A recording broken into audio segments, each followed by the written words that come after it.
Guys, welcome to Chat with Jen. I am currently in Grand Forks, North Dakota. Um, Mike's in the hospital still. He's been there for a couple of days now, or this is the second or third day. I don't know. I'm so tired. Um, I didn't sleep well last night. I didn't come with him the first night. It was kind of late in the afternoon, and I wasn't comfortable driving that far um, when it was going to be dark. It's a long drive, so yeah, I made it here yesterday. Um, Probably about 5:30. He was just waking up from anesthesia. They had put him under to do angioplasty or whatever that's called, angio, and that all came out fine. His heart's fine. Um, it's just a matter of getting that blood pressure down. It is better. The top number is a lot better. The bottom number is still hanging around 100. So that's the one they got to get the right medication, dosages figured out, and whatnot. As far as the lung thing, he has to make an appointment with our doctor, basically, go to a specialist, oncologist, whatever. But I'm not going to worry about that right now. Just one thing at a time. That everything's going okay. I just wanted to give an update on that. Um, Shout out, God bless to Charlie Kirk's family. That was such a tragedy. And yeah, you know, you've heard it all, everybody on here saying it, but as far as killing someone because you don't like what they say, you can walk the other way. And I know it. If you're watching this, you probably already think that or know that. I like to say things to get them out of my head. Last night I was up and down every 2 hours. The place I'm staying at is actually owned by the hospital. It's like a hotel, except you got washer and dryer, you got a kitchen, you got a lounge. You can go in there watch TV like a living room area. Um, the building is secured. You've got to have a key to get in the building. You got to have a key to use the elevator, key to get in your room, and I feel pretty safe. So I wasn't. It wasn't losing sleep over not feeling secure. I think it's just from hypervigilance and wasn't really worried about my felt tired. I felt like it was time to go to sleep, get in bed, and lay there, and uh-oh, after an hour 45 minutes I'm still awake. um, so I turned the TV on. I usually have the TV on low at night at my house, so I thought, well, do that. And I found myself listening to the TV show rather than going to sleep, so I turned it way down. And just for so like white noise or whatever. And I don't know, I might have drifted off for a bit because there is a frame of time I've lost, but it's only about 2 hours. So, and I was up again, and I was up again, and I was up at 6, and I thought about, oh, I'd like to go up to the hospital and see Mike now. But I knew that was before hours and that. So I said, okay, lay down and take a nap. And I woke up at 8 in the morning, and right, Mike called me. He had just woken up as well and wondered what time I was getting there. So I said, I need to get around. I need to get breakfast and coffee, and then I'll be up there. So I was thinking I would be there maybe an hour, hour and a half. No, it took me 2.5 hours to get there. Why? Because I got my happy butt lost. This city's rather large, and we're by the University of North Dakota. So yeah, it's kind of crazy in the way the roads are, and there's construction, and the only way to get into this hospital, because it's brand new, is the emergency room, because they don't have the access to the front entrance yet. It's just all dirt and construction. So, yeah, it's been interesting. As far as getting in the hospital and knowing where to go, that was pretty basic because I was just there on Thursday to have my stress test. And, but from all the walking around I did with Mike at the ER, my knee was absolutely very uncomfortable. I was struggling to walk. And so when I got here, I said, oh, just get inside and grab a wheelchair. And I brought him a bag of, change of clothes and everything. And so my plan was set it in the wheelchair, push the wheelchair. When I tried doing that, my knee just buckled. It was tired and had enough. So I said, okay, sit in the wheelchair. Well, I sat in the wheelchair, and it's a lot wider than mine. It's like made for a big person. And sorry, my butt ain't that big. My stomach sticks out like I'm pregnant, but I'm not big in the backside. So here I am with my arms outstretched, trying to wheel this wheelchair with this big bag in my lap. I felt I felt quite hilarious. But I asked at the desk if a concierge was available, maybe to push me at least to the elevator. And they said no, everybody had gone home. So the way I used to do my wheelchair when I had a distance to go before surgery and all that was I would push it backwards with my feet. I would sit in it, go backwards. It was fast, easy to do. So I started doing that. There wasn't any traffic in the hallways. It was, after work hours, so to speak. And so I got about halfway. It's a really long hallway to go from the ER down to the main entrance. So I made it about halfway, and this woman comes in the ER door, and she's walking up the same hallway. And I really can't see her too well. I don't know if I told you, but my vision's getting a little worse, even with my new glasses. And I could make out she had blonde hair and what she was wearing. When she got closer, I saw that she had a badge on her shirt, and she was an employee there. And she approached me and she says, can I help you out? Can I give you a push? And I was like, yeah, I guess so. And we got to talking while she was pushing me, and she was actually going to the same floor, so the same room sequence, so that worked out great. And so she was a concierge, but she was from another wing of the hospital, and she had gotten off work like the other ones had. She just happened to come over here. How great was that? So I got up there. Mike had not told me that, or nobody had told me. I wasn't aware of how the angioplasty was done, angiogram, I mean. And they put him under to do that. And so when I got in there, he's talking to me, and I'm like thinking everything's fine. And I start rambling on to him about how my cat was when I left, how I missed him. So I was like talking, and he's just staring at me. I said, are you okay? Is something wrong? And he goes, huh? I got scared for a minute. I'm like, what's wrong with him? The nurse came in. So what's wrong with him? She goes, oh, he's just not awake yet. I looked at him. I go, are you coming out of being put under? And he goes, yeah.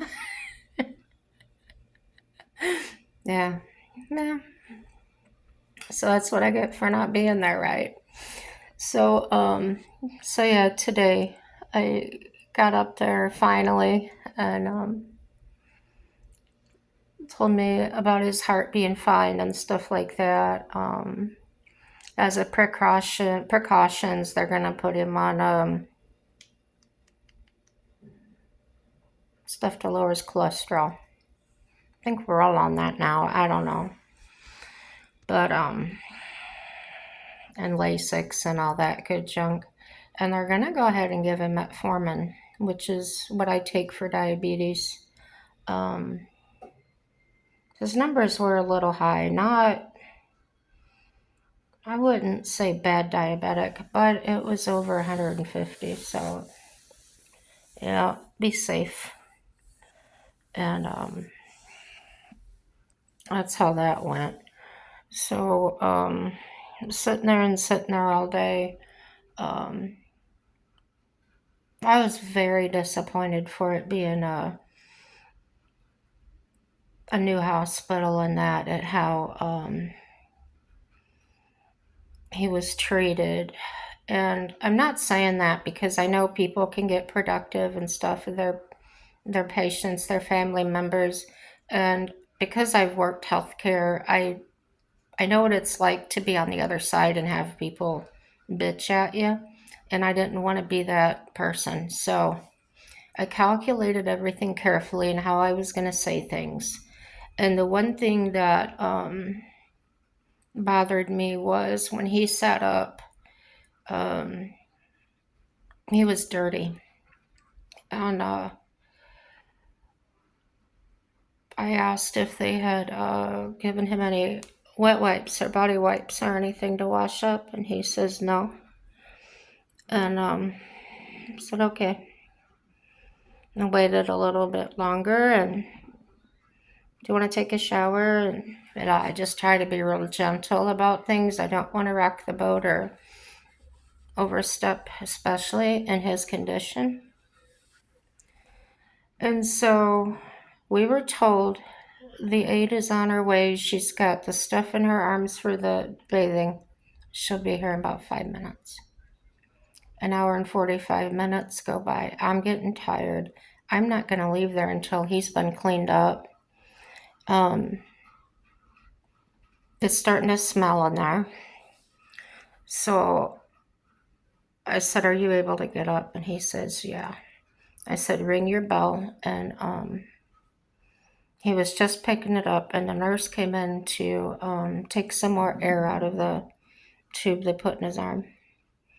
And I mentioned it to her, and she says, oh.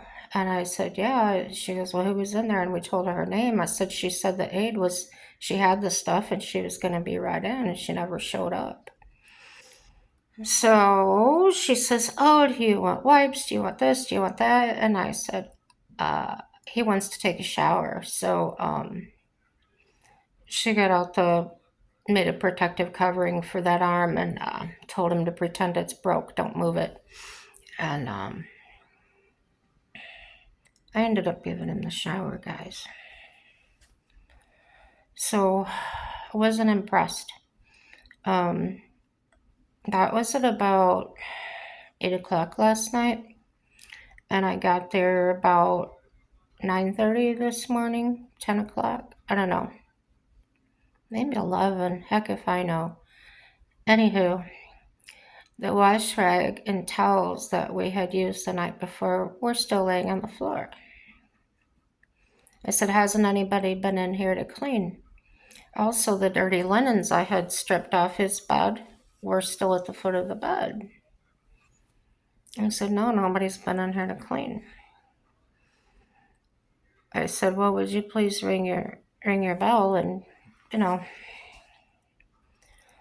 so somebody comes, and he told her, because I don't want to sit there and nag, because they're just, going to classify me as one of those people.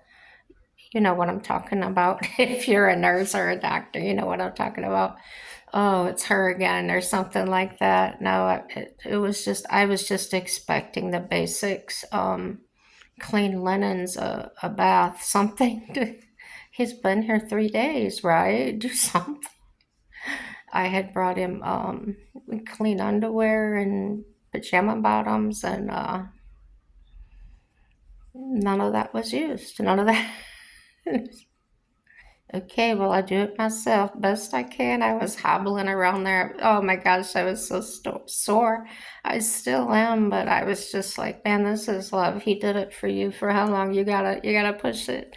And I did.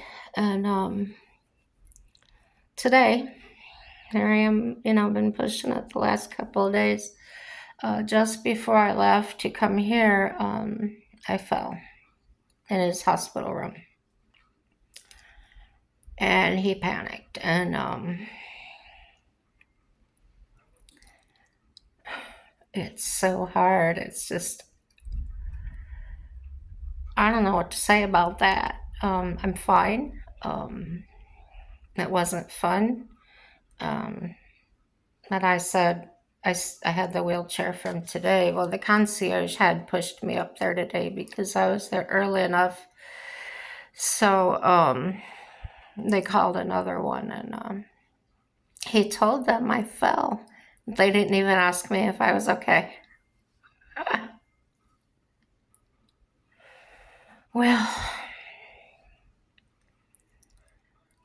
I'm not going to scream and yell and jump up and down because I don't want anybody to take it out on my husband at all. But I'm going to write a letter or something and let them know that things aren't really copacetic there. They're all young people. Maybe they just don't have the experience. If you look past the nurse's station, behind it, there's a room with computers and stuff. There's 4 guys in there, younger guys in their 20s probably, on their cell phones.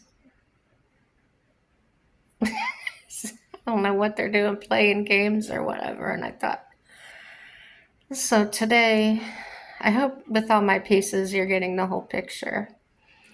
Today, the nurse came in. It was a male nurse, and mentioned about his linens being there since yesterday. And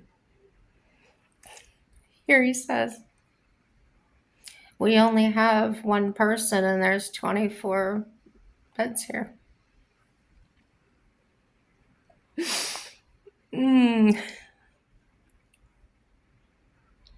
So in basically 12, 14 hours, nobody could be bothered to pick up some towels and some linens. Come on.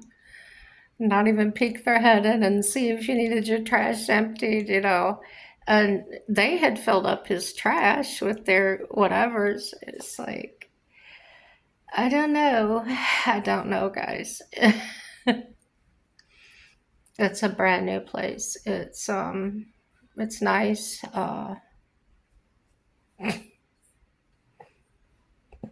But I wasn't treated like that when I was there. But I was in the older one, the surgery hospital. So I don't know. Hopefully they get better, and I hope that I don't have to come stay in that one. I would probably be, if I wasn't feeling good especially, I would not be the patient you were eager to come in my room. Yeah. But that's all for this video. No matter what, everything is going to work out for our good, I promise. And it's not my promise, it's God's promise, okay? And everything that's going on, everything will work out for our good. God knew it was going to happen before it happened. And He allows us our free will to do as we want to. And that's how come people can say, how can God let this happen? It just happens. He didn't let it happen. He just gives us free will to do as we want. He doesn't interfere. He'll help us when we need help. He's there all the time. And I'm not going to go on about that because there's a lot of room for discussion and disagreements and whatnot. No matter what, everything is going to work out for our good. Everybody have a happy day. Bye-bye.